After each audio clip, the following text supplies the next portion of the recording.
যার কারণে দেখা গেছে হযরত ওমর ইবনুল খাত্তাব রাদিয়াল্লাহু তাআলার জামানায় হযরত ওমর রাদিয়াল্লাহু তাআলা ইহুদিদেরকে সেই খায়বার থেকে বিতাড়িত করেছে, যে তোমাদের আজ এই মদিনা আশেপাশে অঞ্চল জাজিরাতুল আরব এই ভূখণ্ডে তোমাদের আর থাকার কোনো জায়গা নাই, কারণ তোমরা হইলো ওয়াদা ভঙ্গকারী, চুক্তি ভঙ্গকারী, তোমাদেরকে এই স্থানে এই পবিত্র ভূমিতে আর জায়গা দেওয়া যাবে না।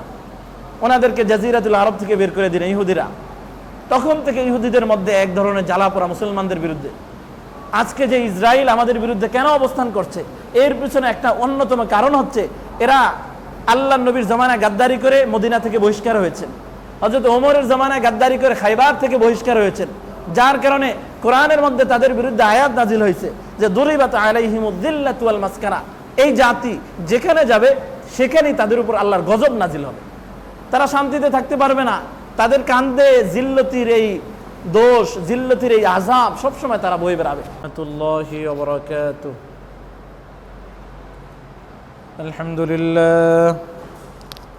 আলহামদুলিল্লাহ নাহমাদুহু ওয়া নাস্তাঈনুহু ওয়া নাস্তাগফিরুহু ওয়া নু'মিনু বিহি ওয়া নাতাওয়াক্কালু আলাইহি ونعوذ بالله من شرور أنفسنا ومن سيئات أعمالنا من يهده الله فلا مضل له ومن يضلل فلا هادي له ونشهد أن لا إله إلا الله وحده لا شريك له ونشهد أن سيدنا ومولانا محمدًا عبده ورسوله الذي أرسله الله تعالى إلى الناس كافة بشيرًا ونذيرًا وداعيًا إلى الله بإذنه وسراجا وقمرا منيرا أما بعد فأعوذ بالله من الشيطان الرجيم بسم الله الرحمن الرحيم إن الذين يغضون أصواتهم عند رسول الله أولئك الذين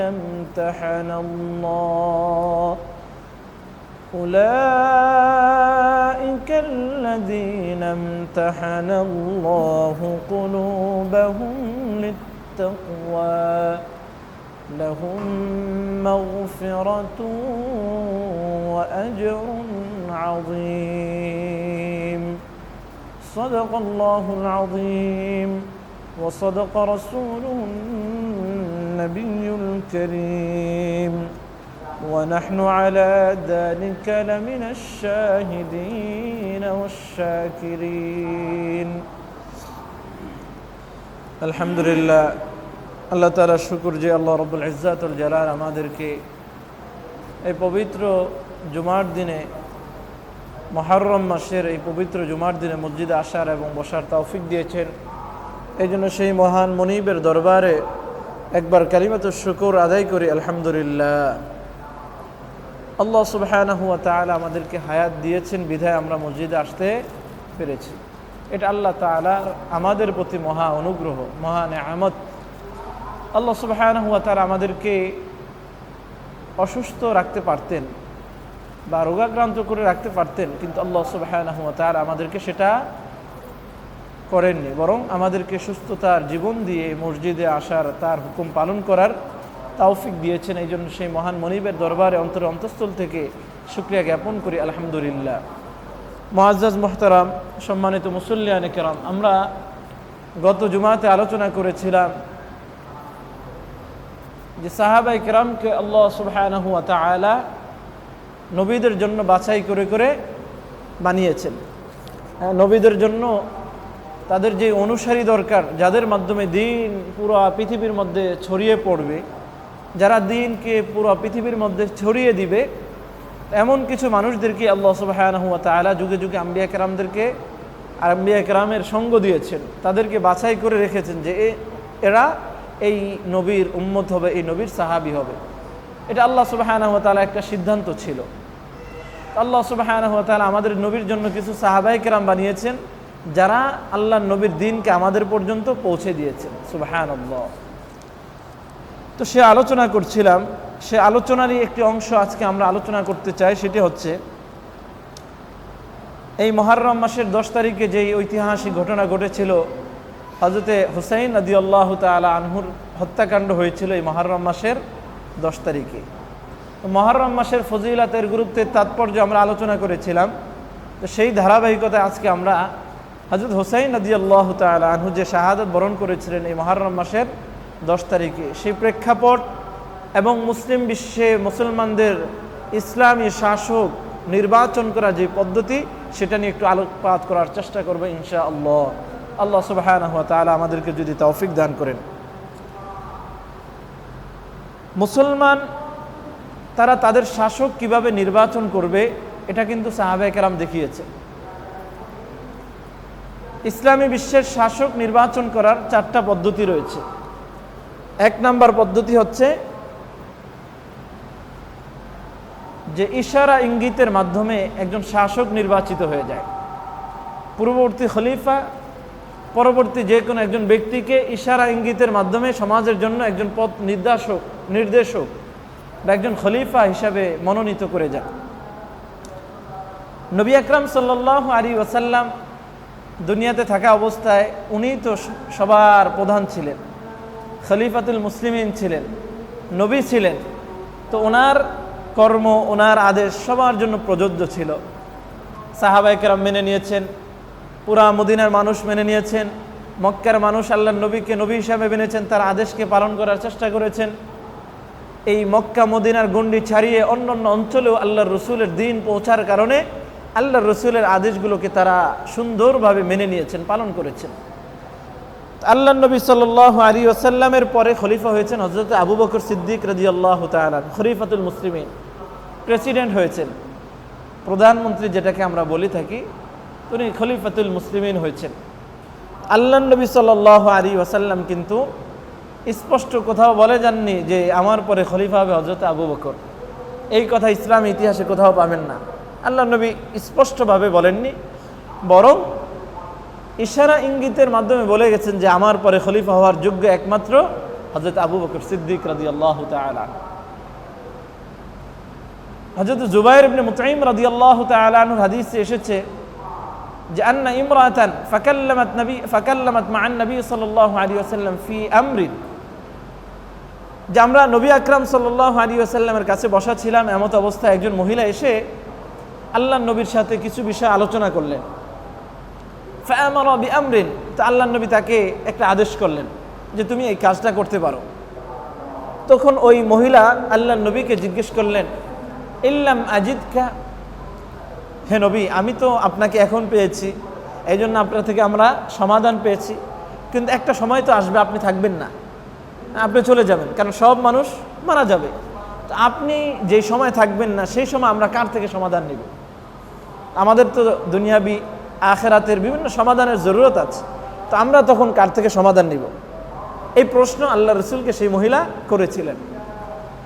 তখন আল্লাহ নবী সাল্লাল্লাহু আলাইহি ওয়াসাল্লাম বলেছেন, ইল্লাম তাজিদিনি, যদি তোমরা আমাকে না পাও তাহলে ফাত্তাবি বিল্লাযী আমরি, তার আমার পরবর্তী যে সমস্ত ব্যক্তিবর্গরা আছে তাদের তোমরা অনুসরণ করো।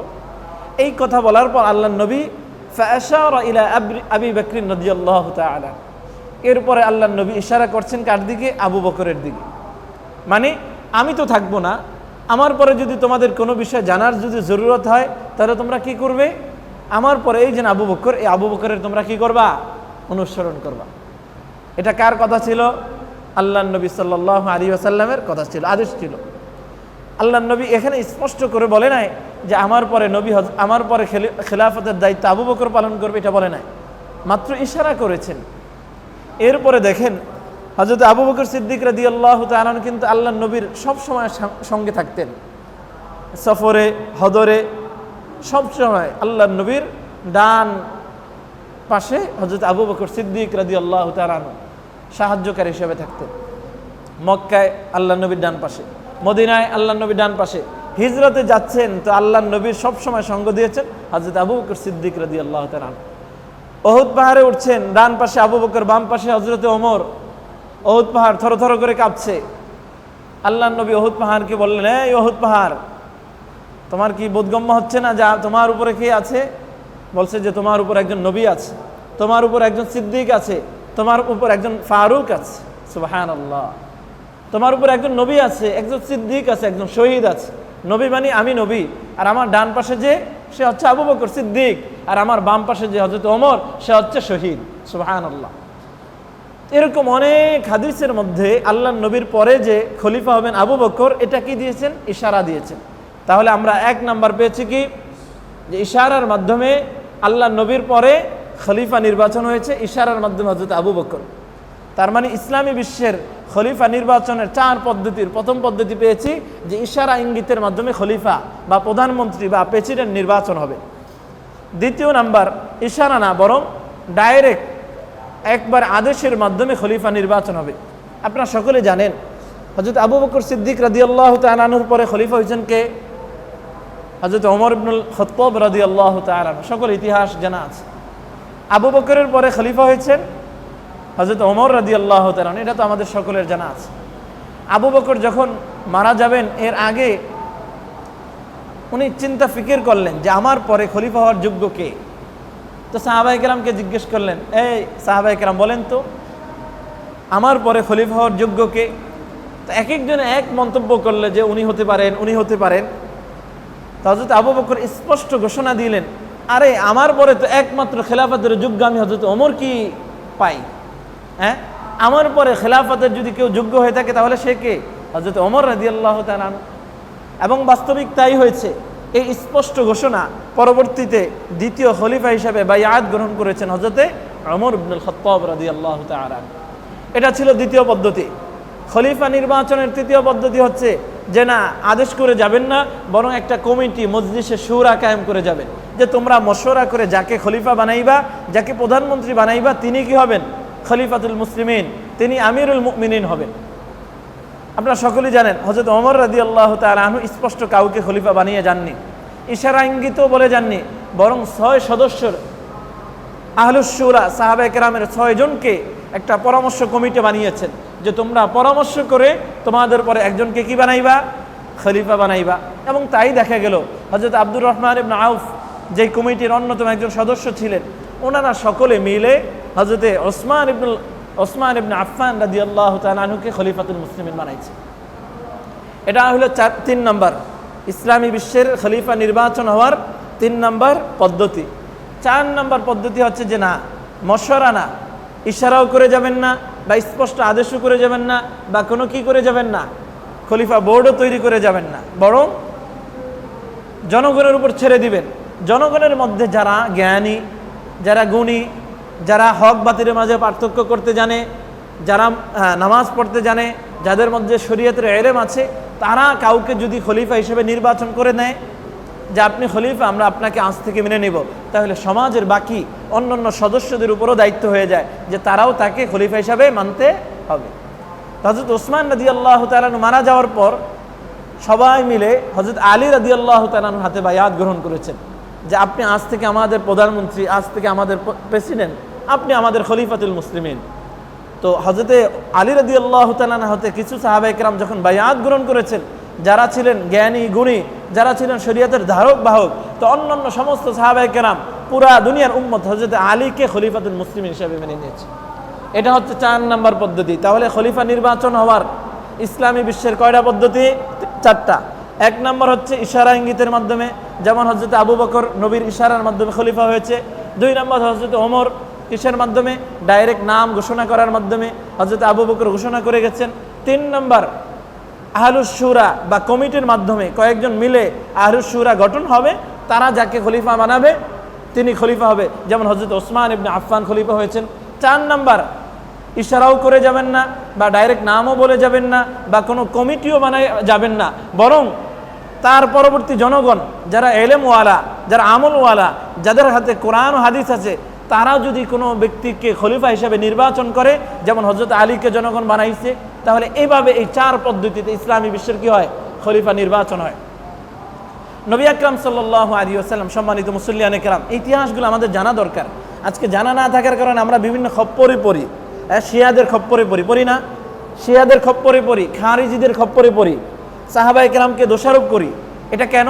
ইসলামী বিশ্বের এই ইতিহাসগুলো আপনার আমার জানা নাই, জানা থাকতে হবে।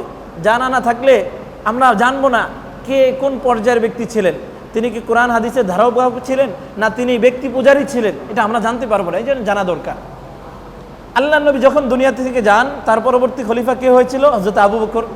হযরত আবু বকর রাদিয়াল্লাহু তাআলা যখন খলিফা হয়েছেন, তখন মক্কা মদিনা বা ইসলামী শহরগুলোর অবস্থা খুব ভালো ছিল।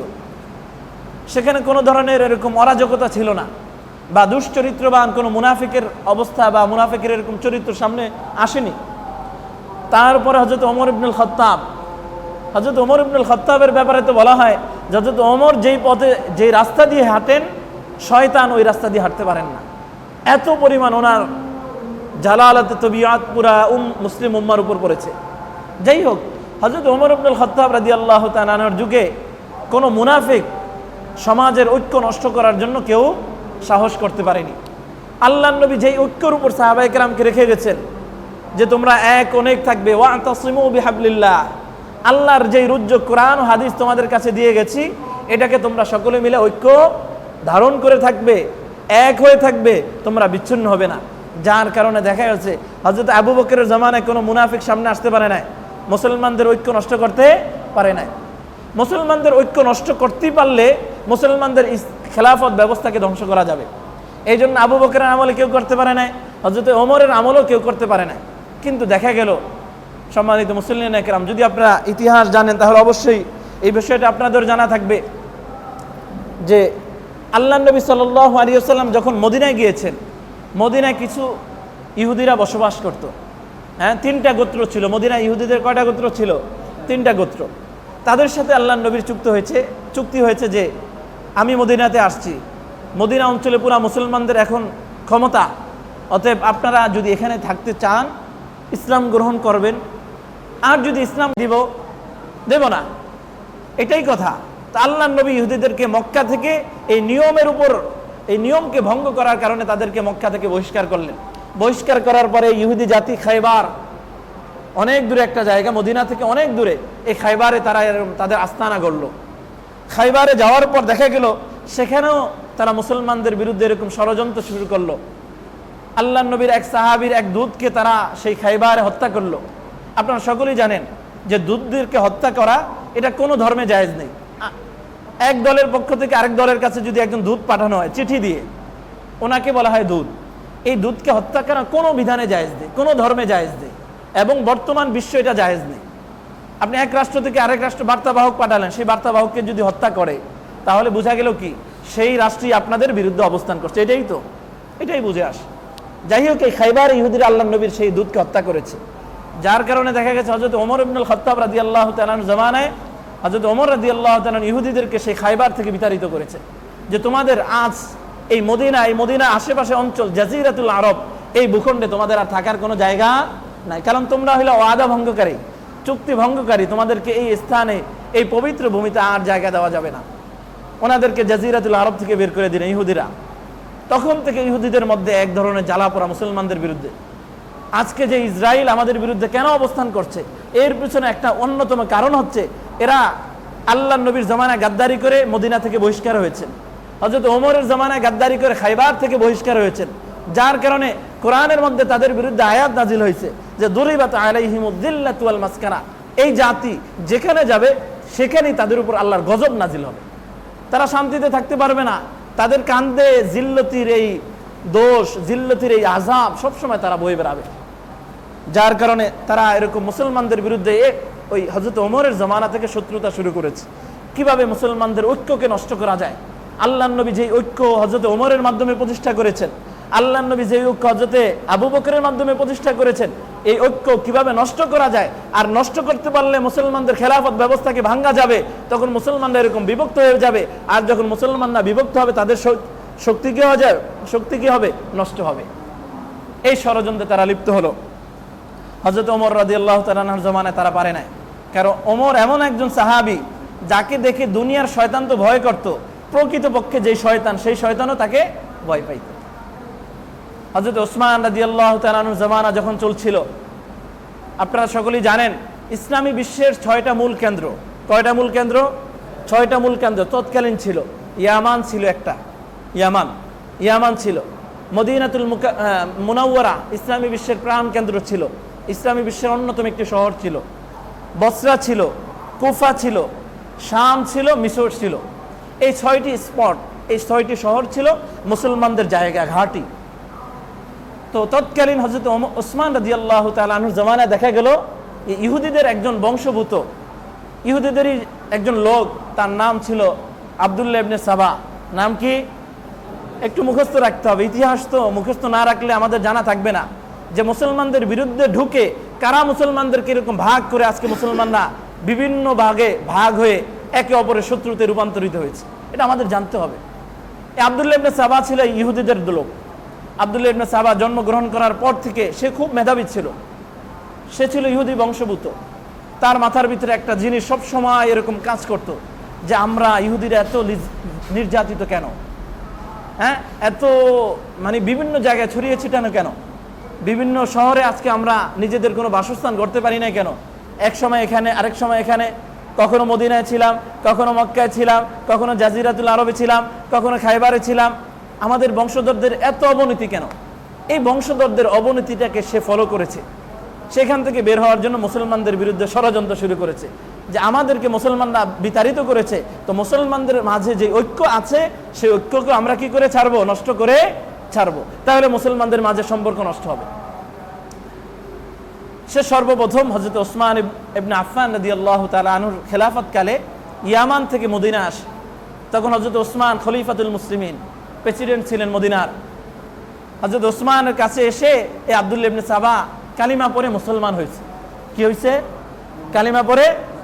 আরে ভাই, কালিমা পড়ে মুসলমান হইলে সে কি আমাদের শত্রু না বন্ধু? বলেন। আরে কেউ যদি কালিমা পড়ে মুসলমান হয় সে আমাদের শত্রু না বন্ধু? একজন ইহুদি যদি, একজন খ্রিস্টান যদি, একজন হিন্দু যদি, একজন বৌদ্ধ যদি কালিমা পড়ে নেয় সে আমাদের বন্ধু, তার সাথে আমরা কোলাকুলি করব। ইন্নামাল মুমিনুনা ইখওয়া, যেই কালিমা পড়বে, কালিমার তলে যে আশ্রয় নেবে, সকল মুসলমান তার ভাই। সুবহানাল্লাহ। তো সে হযরত ওসমান ইবনে আফফানের হাতে এসে মুসলমান হয়েছে। আমিরুল মুমিনিন, আমি মুসলমান হওয়ার পর সে কৌশলে মুসলমানদের ভিতরে ঢোকার চেষ্টা করছে। সে মূলত প্রকৃতপক্ষে মুসলমান হয় না, দেখাইছে যে আমি মুসলমান। মূলত সেই ওই যে মিশন নিয়ে সে এসেছে, তার যেই বংশধররা ইহুদিরা যে নির্যাতিত বা তাদের উপর যে জিল্লতি, এই জিল্লতি থেকে বাঁচার জন্য মুসলমানদের মাঝে ষড়যন্ত্র করে বিভেদ তৈরি করবে, এই জন্য সে দেখিয়ে মুসলমান হয়েছে। বাস্তবিক করতে সে কি ছিল না? মুসলমান ছিল না। সে হযরত ওসমান ইবনে আফফানকে বলছেন আমাকে একটা দায়িত্ব দেন। হ্যাঁ, বিভিন্ন সরকারি দায়িত্ব থাকে না, পরিষদের দায়িত্ব থাকে, ইউনিয়নের দায়িত্ব থাকে, হ্যাঁ, তারপরে আপনার যে মেয়রের দায়িত্ব থাকে। উনি বলছেন যে আমাকে একটা দায়িত্ব দেন। হযরত ওসমান বলছেন যে আপনি মাত্র মুসলমান হয়েছেন, তা আপনার ভিতরে তো একটা যোগ্যতা থাকতে হয়, আগে ইসলামের বিধিবিধানগুলো জানতে হবে, তারপরে গিয়ে না আপনাকে আমরা কি দিতে পারি, দায়িত্ব দিতে পারি। এই কথা যখন ওসমান বলল, সাথে সাথে সে ওসমানের বিরুদ্ধে স্পষ্ট এরকম বিরুদ্ধাচারণ শুরু করে দিল। খলিফাতুল মুসলিমিন ওনার বিরুদ্ধাচারণ স্পষ্ট শুরু করে দিল। এক পর্যায়ে দেখা গেছে সাহাবায়ে কেরামের সমালোচনা সে শুরু করলো যে ওসমান আমাকে এই দায়িত্ব কেন দিল না। ওসমানের দোষ ধরা শুরু করে দিল। ওসমান স্বজনপ্রীতি করতেছে, ওসমান কি করতেছে, সাহাবায়ে কেরামকে, ছোট ছোট সাহাবায়ে কেরামকে বিভিন্ন দায়িত্ব দিতেছে, আমাকে দিচ্ছে না কেন, এই ষড়যন্ত্র শুরু করে দিল। আরেকটা ষড়যন্ত্র মদিনার মধ্যে সে স্পষ্ট করে ঘোষণা করছে কি, দেখেন, আল্লাহর নবীর দাদার নাম ছিল আব্দুল মুত্তালিব। নাম কি ছিল? Abdul Muttalib. এই আব্দুল মুত্তালিবের পিতার নাম ছিল হাশেম। নাম কি ছিল? হাশেম।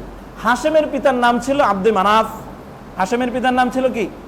আব্দে মানাফ। তাহলে আব্দে মানাফের নাতির নাম হলো আব্দুল মুত্তালিব, আর তার ছেলের নাম হাশেম। তা আব্দে মানাফের একজন সন্তান ছিল, তার নাম ছিল উমাইয়া। এই উমাইয়া, আব্দে মানাফের এই সন্তান উমাইয়া তৎকালীন মক্কাকে কি করত? শাসন করত। মানে মক্কার বিভিন্ন দায় দায়িত্ব তার কাঁধে ছিল। মক্কার নেতৃত্ব তাদের হাতে ছিল। এই উমাইয়া যেহেতু শাসক ছিল, ওই গোষ্ঠীতে যারাই পরবর্তীতে শাসক হয়েছে ওই শাসক গোষ্ঠীর নাম হয়ে গেছে বনু উমাইয়া। আমরা ইতিহাস যারা পড়াশোনা করেছেন অবশ্যই জানবেন যে একজন হলো, একটা গোষ্ঠীর নাম ছিল কি বনি উমাইয়া, তারা শাসন করত। এরপরে যখন আব্দুল মুত্তালিব তাদের নাতি দুনিয়াতে আসছে, তার চরিত্র অনেক সুন্দর ছিল, দেখতে সুঠাম দেহের অধিকারী ছিল, মানুষের সাথে তার আচার ব্যবহার অনেক সুন্দর ছিল। এক পর্যায়ে দেখা গেছে আব্দুল মুত্তালিবের হাতে মক্কার লোকেরা শাসন ভার দিয়ে দিল যে আপনি আজ থেকে আমাদের দায়িত্ব নেবেন। আব্দু মানাফের ছেলেরা এখন আর দরকার নেই, আপনি নেবেন আজ থেকে। আর এই আব্দুল মুত্তালিবের ছেলের নাম হলো আব্দুল্লাহ, আব্দুল্লাহর ছেলের নাম হচ্ছে জনাবে মুহাম্মদুর রাসূলুল্লাহ সাল্লাল্লাহু আলাইহি ওয়াসাল্লাম। তো আল্লাহর নবী দুনিয়াতে আসছে, আল্লাহর নবী ক্ষমতা নিয়েছেন, মদিনার শাসক ছিলেন, মক্কার শাসক ছিলেন, পুরা মুসলিম উম্মার একজন নেতৃত্ব দানকারী নবী ছিলেন। ওনার পরে হযরতে আবু বকর খেলাফতের দায়িত্ব নিচ্ছে, ওনার পরে হযরতে ওমর ইবনুল খাত্তাব দায়িত্ব নিচ্ছে। কিন্তু ঘটনা ঘটলো এর ব্যতিক্রম। তৃতীয় খলিফা হযরত ওসমান যখন খেলাফতের দায়িত্ব নিয়েছেন, এই হযরত ওসমান ছিলেন এই বনু উমাইয়ার গোত্রের লোক। হযরত ওসমান কোন বংশের ছিল? বনু উমাইয়ার, আব্দুল মুত্তালিবের না। তখন এই আব্দুল্লাহ ইবনে সাবা মুসলমানদের মাঝে ঐক্যকে বিনষ্ট করার জন্য এই একটা ফাঁদ পাতল।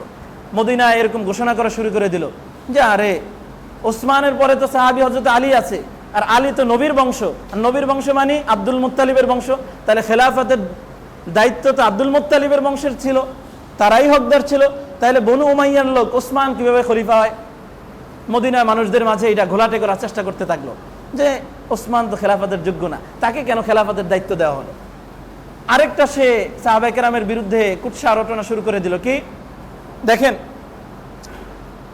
হযরত ঈসা আলাইহিস সালাতু ওয়াস সালাম দুনিয়াতে আসবেন না? হযরত ঈসা আলাইহিস সালাতু ওয়াস সালাম আবার দুনিয়াতে কি আসবেন, এটা কোরআনের কথা। কোরআন শরীফের একটি আয়াত আছে, যে আয়াতের ব্যাপার, আয়াতটি হচ্ছে যে ইন্না লারাদ্দুকা ইলা মাআদ। আল্লাহ তাআলা আল্লাহর নবীকে বলছেন, হে নবী, আমি আপনাকে কিয়ামতের ময়দানে এখানে উপস্থিত করব, মানে কিয়ামতের ময়দানে আমি আপনাকে উপস্থিত করব। এই আয়াতের তরজমা এটা। আর এই দিকে আব্দুল্লাহ ইবনে সাবা, যারা একটু নবী সাহাবী বা সাহাবায়ে কেরাম অথবা আল্লাহর নবীর বংশধরদের প্রতি একটু বেশি ভালোবাসা ছিল, তো নবীর আশিক যাদেরকে বলে, তাদের কাছে গিয়ে এই আয়াত উপস্থাপন করলো, উল্টো ব্যাখ্যা দিল। কি ব্যাখ্যা? আরে ভাই দেখো, কোরআন কারিমে তো বলা হয়েছে কি ইন্না লারাদ্দুকা ইলা মাআদ, যে নবী দুনিয়াতে আসবে, আর তোমরা মুসলমানরা কি বিশ্বাস করতেছো যে নবী আসবে না, বরং নবীর পরে কে আসবে? ঈসা আলাইহিস সালাতু ওয়াস সালাম আসবে। তো যারা ঈসাকে মহব্বত করে, তো তাদের প্রতি তারা তো আল্লাহর নবীকে মহব্বত করলো না। কথা বুঝাইতে পারছি? আরে মহব্বত রাখা দরকার কার প্রতি? আমাদের নবীর প্রতি না? এখন আমরা তো এই কথা কোরআনের আয়াত থেকেই বলি যে আল্লাহর নবীর পরে আর কোনো নবী আসবে না, তবে হযরত ঈসা আলাইহিস সালাতু ওয়াস সালাম দুনিয়াতে দ্বিতীয়বার আসবেন। এখন এই কথা বলি, এই কথার মানে তো আমরা আল্লাহর নবীর ভালোবাসা থেকে বের হয়ে যাইনি। কিন্তু এই আব্দুল্লাহ ইবনে সাবা এই আয়াত দিয়ে অপব্যাখ্যা শুরু করে দিল। আরে তোমরা নবীর আশিক দাবি করতেছো, তোমরা বলতেছো যে নবীর পরে আরেক নবী আসবে, তিনি ঈসা, অথচ কোরআনে বলতেছে আল্লাহর নবী দুনিয়াতে আসবে। এই কথা ভুল, এই ব্যাখ্যা কি ভুল। কিন্তু এই ভুল ব্যাখ্যাটাকে সে সমাজে ছড়ানোর জন্য এরকম পায়তারা করতেছিল এবং প্রচার করা শুরু করে দিল। তার মানে নবীর আশিক দাবি করা শুরু করে দিল। কিছু মানুষ তো কোরআনের ব্যাখ্যা জানে না। হ্যাঁ, আব্দুল্লাহ ইবনে সাবা যেটা বলছে, অবশ্যই আমরা তো নবীর আশিক, তো আমাদের নবী তো দুনিয়াতে আবার আসার কথা, ঈসা আলাইহিস সালাম কেন আসবে? এই একটা ব্যাখ্যা, সে ভুল ব্যাখ্যা ছড়াইতেছিল। এভাবে সাহাবায়ে কেরাম এবং নবীকে নিয়ে বিভিন্ন ধরনের কথা বাক্য সে মদিনায় এরকম ছড়ানো শুরু করে দিল। সাহাবায়ে কেরাম এক পর্যায়ে বুঝতে পারলেন যে এই লোক আসলে মূলত মুসলমান না, মূলত কি না, মুসলমান না, সে হচ্ছে মুসলমানের দুশমন, সে ইহুদি বংশের, সে মুসলমানদের মাঝের ঐক্যকে কি করতে চায়? নষ্ট করতে চায়। এক পর্যায়ে মদিনা থেকে তাকে বহিষ্কার করছে। হযরত ওসমান রাদিয়াল্লাহু তাআলা আনহু মদিনা থেকে তাকে কি করলেন? সমস্ত সাহাবায়ে কেরাম মিলে মদিনা থেকে তাকে তাড়িয়ে দিলেন। সে গেল বসরায়। হ্যাঁ, বসরায় ওই সময় যে সাহাবী ছিলেন, ওই সাহাবীর বিরুদ্ধে সে প্রোপাগান্ডা ছড়াইলো। তো বসরা থেকেও এক পর্যায়ে সে বেরিয়ে গেল, থাকতে পারলো না। কারণ যারা সমাজের মধ্যে বিশৃঙ্খলা ছড়ায় তারা কিন্তু ওখানে থাকতে পারে না। হ্যাঁ, একটা সমাজের ঐক্যকে যারা নষ্ট করে তারা কিন্তু সেখানে থাকতে পারে না। সে বসরায় গেছে। বসরার লোকজন এক পর্যায়ে তার মতলব বুঝে গেছে যে এর কাজই হচ্ছে সাহাবায়ে কেরামের সমালোচনা করা, এর কাজই হচ্ছে মসজিদ মাদ্রাসার বিরুদ্ধে সমালোচনা করা, এর এখানে আর রাখা যাবে না। বসরা থেকে বের হয়ে গেল। বসরা থেকে কুফা গেছে। একই কথা, এই সাহাবায়ে কেরামের সমালোচনাগুলোকে হাতিয়ার বানিয়ে সে কি করা শুরু করে দিল? সাহাবায়ে কেরামের বিরুদ্ধে সমালোচনা করা শুরু করে দিল। সে কুফায় গেছে। কুফা থেকে কোথায় গেছে? কুফা থেকে সে এক পর্যায়ে মিশরে গেছে। কোথায়? মিশরে গেছে। মিশরের তৎকালীন গভর্নর ছিলেন হযরত আমর ইবনুল আস রাদিয়াল্লাহু তাআলা আনহু। মিশরের কি ছিলেন? দায়িত্ববান ব্যক্তি ছিলেন। ওখানে গিয়ে সাহাবায়ে কেরামের বিরুদ্ধে সমালোচনা করছে।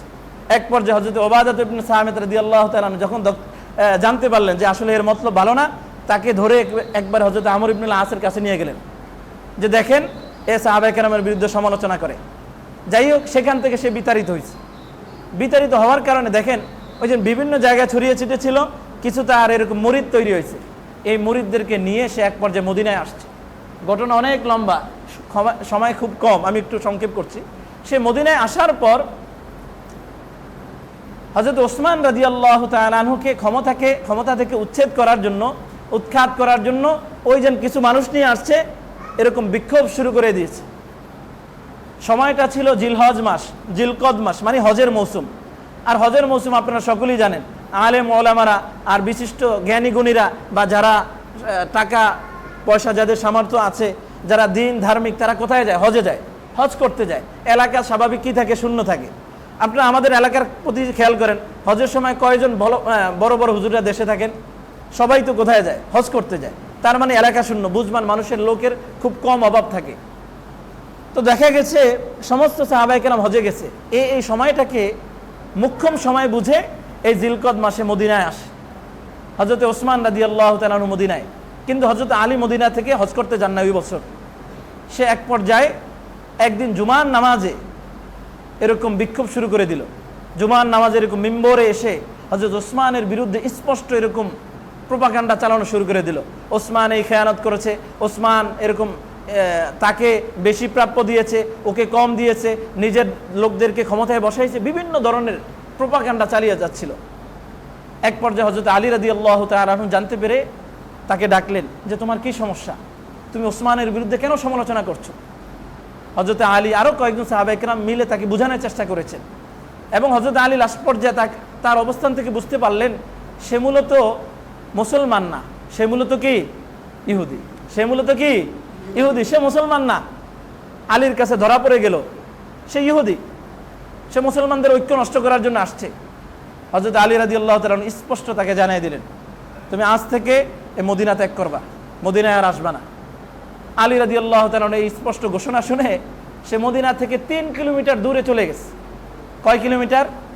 3 কিলোমিটার দূরে চলে গেল। সেখানে গিয়ে আরও লোকজনকে জমা করে একদিন হঠাৎ করে হযরত ওসমান রাদিয়াল্লাহু তাআলা আনহু যেই বাসভবনে থাকতেন, খলিফাতুল মুসলিমিন, সেই বাসভবনকে ঘেরাও করে ফেলেছে। এর আগে হযরত আলী রাদিয়াল্লাহু তাআলা আনহু কি করেছেন? মদিনা যে সমস্ত যুবক সাহাবায়ে কেরাম ছিলেন তাদেরকে দিয়ে হযরত ওসমান রাদিয়াল্লাহু তাআলা আনহু বাসভবনকে এরকম পাহারাদারির ব্যবস্থা করেছেন।